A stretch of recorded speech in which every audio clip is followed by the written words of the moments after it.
Today, we're studying Ruth 3 and 4. The theme of the lesson today is embracing responsibilities to redeem and secure God's faithful children. Many people in our society today do not embrace their responsibilities. We see husbands and wives abandoning their families to do their own thing. God expects His children to take responsibility seriously, especially when it comes to their families. In the culture of Israel, there were specific rules God had communicated to Moses about how families were to care for each other. If a man died without having a son, his nearest relative, usually a brother, was to marry his widow and produce a son who would not only inherit his land, but would care for his mother when she was old. This kept the family name alive.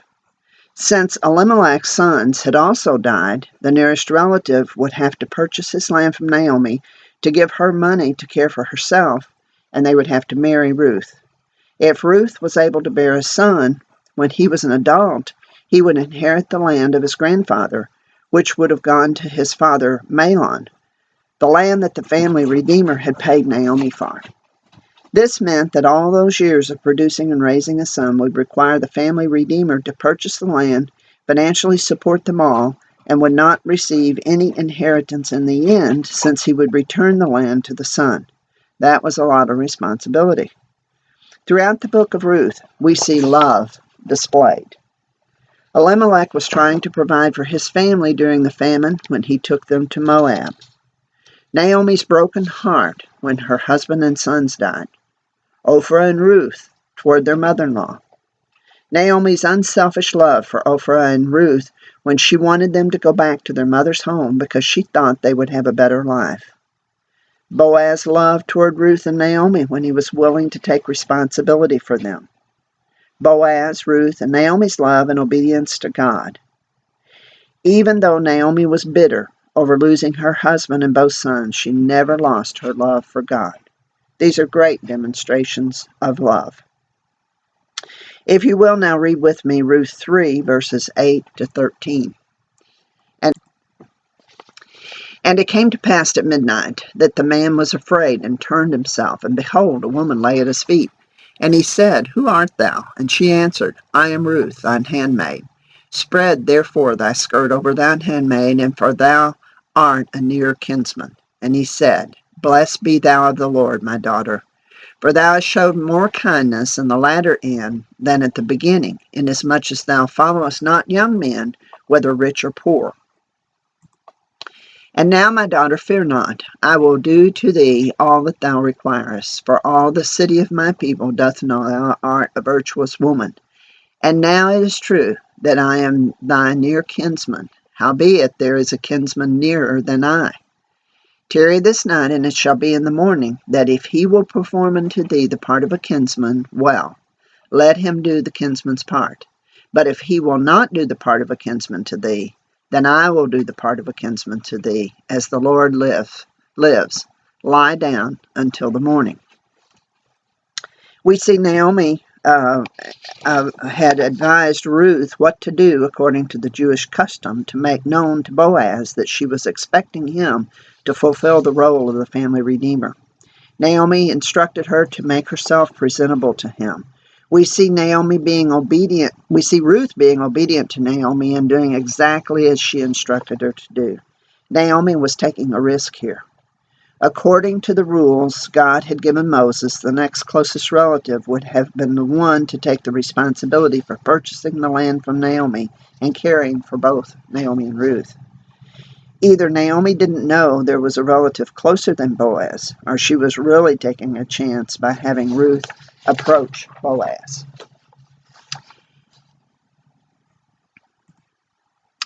Naomi could clearly see that Boaz had the ability to care for Ruth because he was rich, and she likely knew from his actions that he cared for Ruth. Naomi instructed Ruth to go to the threshing floor and quietly wait until Boaz had finished eating and drinking and was in a good mood. When he lay down to sleep, she was to go uncover his feet and lie down at his feet. This represented her servitude to him. He awoke at midnight and questioned who was there. Ruth made herself known and stated that she had wanted him to uncover her in his role of family redeemer. She was letting him know she was willing to marry him if he would assume the role of family redeemer. By his reaction, we see that Boaz was a godly man because he blessed Ruth. He respected her from the behavior he had observed of her working so hard to provide food for Naomi and herself. He stated all the townspeople knew she was of noble character. He recognized that Ruth could have neglected her responsibility to Naomi and looked for a young man to marry. Boaz was older than Ruth and perhaps a widower. Last week, I wondered if Boaz was already married, given the customs of many of the Jewish men, where they had more than one wife, and some had concubines, but there was no indication in the scripture that Boaz was married. Why did God not choose Naomi to marry Boaz since she was Jewish? Even though she might have been past childbearing years, he allowed Sarah to have Isaac at age 90. God is demonstrating grace here by bringing a Moabite woman into the lineage of Jesus because she had declared him as the one true God and her God. Boaz represents Christ as the family redeemer and Ruth as a Gentile who was grafted into the heritage of Israel. Boaz demonstrated humility in acknowledging that Ruth's character was demonstrated by her willingness to choose an older man to keep the inheritance of Elimelech's family in the family line. He didn't consider himself a good catch for a younger woman. Boaz stated that he was willing to take the role of family redeemer, but stated that there was a closer relative than him, and if that relative wanted to take on the role, he would step aside. He told her to stay the night, but she should leave early in the morning to avoid being seen. He gave her 6 ephahs of barley as a gift to Naomi. He knew Naomi had instructed Ruth on what she should do. The risk here is that Boaz could have responded differently. He could have made a scene when he discovered Ruth. Since she was at his mercy, he could have taken advantage of her. He could have agreed to take on the role, ignoring the other relative who had the right of first refusal, or he could have refused to take the role of family redeemer. Although the scripture does not say so, Naomi likely sought God before she took such a bold step. When Ruth returned home, Naomi told her that Boaz would take care of the situation immediately that morning, and she should sit tight. What's the lesson in this episode for us? We should seek God's will in any major decision. We should follow his rules, and we should wait for his answer. Boaz went immediately to the town gate, which is where everyone would have to pass coming and going. It is likely the meeting place for the men of the city as well.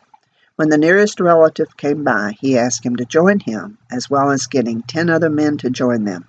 This indicated there was a business transaction that needed to occur. When he told the other relative that the land was needed to be purchased from Naomi, the relative said he would redeem it. When he found out that Ruth came with the deal, he backed out. He stated it would mess up his own inheritance to do so.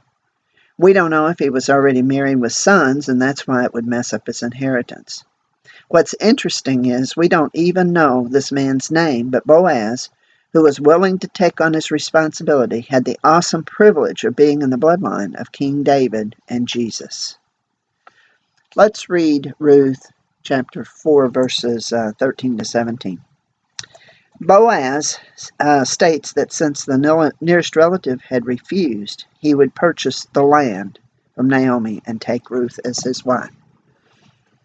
Verse 13, so Boaz took Ruth, and she was his wife, and when he went in unto her, the Lord gave her conception, and she bare a son. And the women said unto Naomi, Blessed be the Lord, which hath not left thee this day without a kinsman, that his name may be famous in Israel. And he shall be unto thee a restorer of thy life, and a nourisher of thine old age. For thy daughter-in-law, which loveth thee, is better to thee than 7 sons, hath borne him. And Naomi took the child, and laid it in her bosom, and became nurse unto it. And the women, her neighbors, gave it a name, saying, There is a son born to Naomi, and they called his name Obed. He is the father of Jesse, the father of David. What does this tell us about Boaz? Well, first of all, he was well off, so the financial part would not be a burden. He was not a young man. He didn't have concerns about bringing Ruth into his household, so he was likely a widower. He had high regard for Ruth and likely loved her, and he apparently did not have any sons of his own since Obed, their son, inherited his land as well. The man gave Boaz his sandal, which sealed the deal, and the 10 witnesses affirmed the deal by blessing the marriage. Their blessing stated that if Ruth and Boaz were blessed with a son, it would place Ruth in the same high regard as Rachel, Leah, and Tamar. God honored their union by giving them a son. The women of the town named him Obed, which means servant. It was likely shortened from Obadiah, which means servant of the Lord. The women of the town were thrilled and told Naomi God had rewarded her with a son. Naomi's faithfulness to God was rewarded in that she was back home in Bethlehem in her old home, had money to care for herself from the sale of Elimelech's land, saw Ruth taken care of, was nurse to her grandson Obed, and had a grandson to take care of her and Ruth in their old age. God is faithful to those who are faithful to Him and are willing to do the responsible thing.